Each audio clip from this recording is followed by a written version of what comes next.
Il n'y a pas meilleure transition, alors je dirais tout simplement le club c'est midi, c'est parti. Voilà. Pour le club c'est midi. Cette semaine, un ami du club aura la chance de réaliser un projet, celui-ci. Moi, c'est Doua Maël.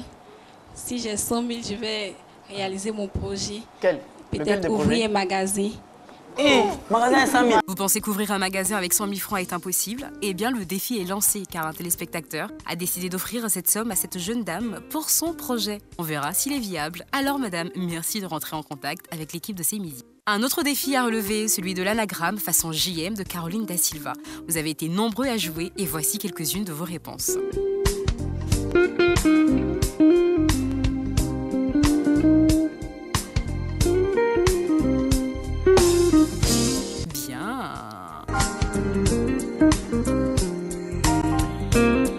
Pas mal. Continuez à jouer, lundi, on découvrira le nom du gagnant du défi de l'anagramme. Et on termine avec une petite leçon de vocabulaire. Alors, qu'est-ce que le colorisme? C'est l'adjectif du coloreux, de celui qui se met en colère.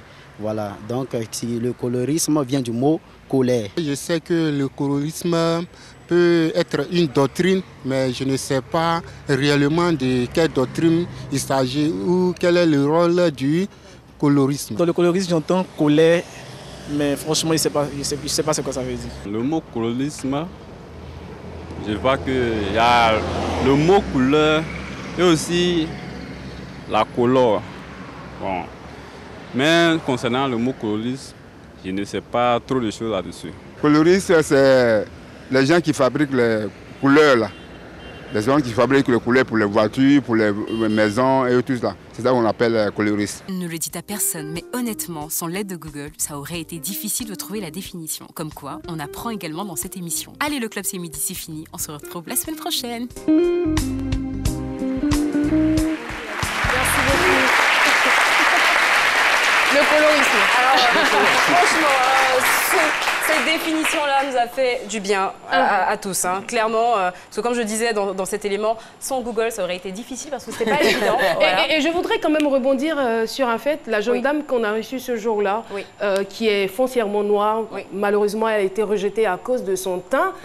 Ça fait jaser beaucoup de personnes sur les réseaux sociaux. Et c'est l'occasion pour nous d'expliquer que les projecteurs, elle est en réalité noire de teint, elle est foncièrement noire. Mais vous savez, la télé, c'est la télé. Nous avons des projecteurs sophistiqués dans ce studio, ce qui fait que vous voyez Caroline métisse, vous voyez Jessica bronzée. Donc la fille, vous ne la voyez pas très noire. Elle est noire. On vous enverra peut-être une photo d'elle en dehors de ce studio et puis vous le verrez. Voilà, c'était donc la parenthèse qui est refermée. Oui, Jess, vous voulez Non, je voulais juste rebondir. La dame qui doit recevoir 100 000 francs d'un téléspectateur qui veut rester anonyme, s'il vous plaît, rentrez en contact avec nous parce que le monsieur a bien envie de voir comment est-ce que vous allez pouvoir réagir. C'est vrai qu'il garde l'anonymat, mais est-ce qu'on peut applaudir pour ce téléspectateur? Ah oui, c'est vraiment gentil. Voilà. C'est vraiment gentil parce que je me souviens que ce jour-là, la dame, elle a dit si je reçois 100 000 francs, je vais ouvrir un magasin. Philo a dit non, c'est impossible, on ne peut pas le faire. Et le monsieur a dit moi, je pense que c'est possible. Donc il faut lui donner la chance justement de pouvoir réaliser. Dans quelques mois, on va retourner vers cette jeune fille pour voir si son rêve s'est réalisé. Absolument. Et on va terminer malheureusement sur une fausse note, sur une nouvelle assez triste. On a reçu un appel à témoins lors de, je crois, de la saison précédente, ou je crois la deuxième, je ne sais plus, qui a malheureusement perdu la vie. Cette jeune fille-là, elle s'appelle Gao Héloïse Priska. Je rappelle son histoire, elle avait perdu l'usage de ses jambes lors d'un braquage. Et c'était une fille qui était pleine de vie, vraiment. C'est-à-dire que malgré son handicap, elle croyait en la vie. Elle avait cette façon d'être positive, elle avait les rêves plein la tête et elle avait toute la vie devant elle. Enfin, c'est ce qu'on pensait, mais elle nous a malheureusement quittés. Et moi, ce que je garde, c'est véritablement son sourire. C'est pour ça que je disais à l'entame de cette émission, profitez de chaque seconde qui s'offre à vous et profitez surtout de vos parents, de vos amis, des personnes que vous avez, parce qu'on n'a pas toute la vie devant nous. Et malheureusement, je referme cette page sur cette nouvelle. Merci beaucoup.